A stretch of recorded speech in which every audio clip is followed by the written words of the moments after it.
আসসালামু আলাইকুম সম্মানিত দর্শক, আপনারা যে যেখান থেকে আমাকে দেখছেন সবাইকে আমার আন্তরিক শুভেচ্ছা ও অভিনন্দন। সম্মানিত দর্শক, আজকে আমি আপনাদের সাথে কথা বলবো, আমরা যদি সম্পত্তি থেকে বেদখল হই তাহলে আমরা কি করব। অনেক সময় দেখা যায় যে আমরা দীর্ঘদিন যাবৎ কোনো সম্পত্তি ভোগ দখল করি বা কোনো সম্পত্তি আমাদের দখলে থাকে, হঠাৎ করে আমাদের সেই সম্পত্তি থেকে বেদখল করা হয় বা উচ্ছেদ করা হয়। তখন আমরা বিভ্রান্ততে পড়ে যাই বা হতাশ হয়ে যাই যে আমরা ওই বেদখল হলে তখন আমরা কি করব আমরা বুঝতে পারি না। তখন বেদখল হয়ে গেলে অনেক সময় আমরা দেখা যায় স্থানীয়ভাবে নিজেরা 15-20 জন লোক লয়ে বা দলবদ্ধ হয়ে তখন সেই দখল উচ্ছেদের জন্য আমরা আক্রমণ করি বা দুই পক্ষই তখন আক্রমণে জড়ায় যায়। তখন দেখা যায় একটা ক্রিমিনাল অপরাধ সংগঠিত হয়। ক্রিমিনাল অপরাধ সংগঠিত হয়ে গেলে তখন এই জমির বিষয়টা আর থাকে না, তখন উল্টা আরও নিজেরা অনেক ধরনের ক্ষতির সম্মুখীন হয়ে যায়। অথবা দীর্ঘ সময় দেখা যায় যে যখন বেদখল করা হয় তখন আমরা স্থানীয়ভাবে সমাধান করার জন্য সালিসদের বলে থাকি বা সালিসদের মাধ্যমে সমাধান করার চেষ্টা করি।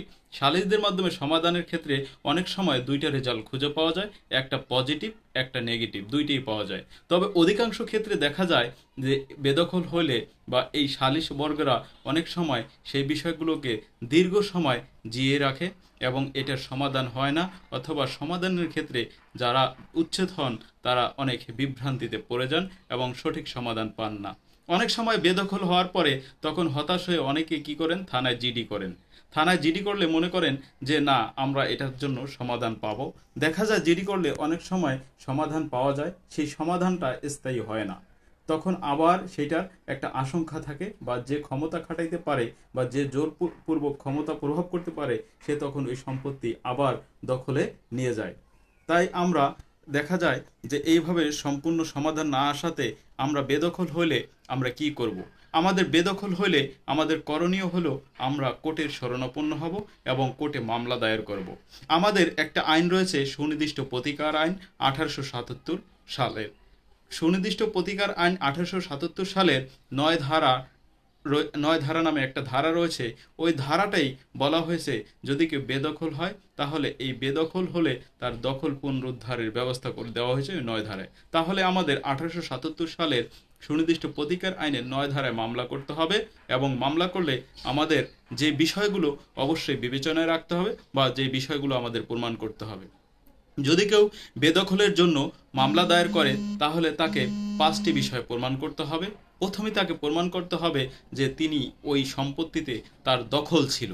না, তাকে মালিকানা প্রমাণ করতে হবে না, যে তাকে বিভিন্ন কাগজপত্র সাবমিট করতে হবে না, শুধু তাকে প্রমাণ করতে হবে সে ওই সম্পত্তির দখলদার ছিল।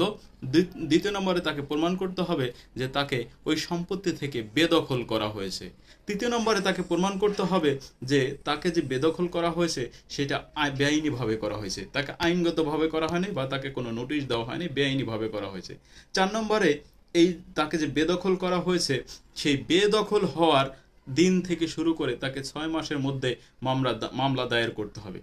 এটা আমাদের তামাদি আইনে বলে দেওয়া হয়েছে, যদি কোনো সম্পত্তি থেকে কেউ বেদখল হয় তাহলে বেদখল হওয়ার তাকে 1 থেকে 6 মাসের মধ্যে তাকে মামলা দায়ের করতে হবে। 5 নম্বরে, যদি আপনারা কোনো বেদখল হন সেই সম্পত্তিটা যদি কোনো সরকারি সম্পত্তি না হয় বা কোনো সরকারি প্রতিষ্ঠান না হয়, এই 5টি বিষয় প্রমাণ করতে পারলে আপনারা আপনাদের দখল পুনরুদ্ধার পাবেন। তাই সম্মানিত দর্শক, আপনারা হতাশ হবেন না। যদি কেউ বেদখল হয়ে থাকেন, নিজেরা বিভ্রান্তিতে না পড়ে, হতাশ না হয়ে, বিভিন্ন ধরনের কথাবার্তা না শুনে আপনারা আদালতের শরণাপন্ন হন, কোর্টে মামলা দায়ের করেন এবং আপনারা আপনাদের দখল পুনরুদ্ধার ফিরিয়ে নেন। সবাই ভালো থাকবেন, সুস্থ থাকবেন। আসসালামু আলাইকুম।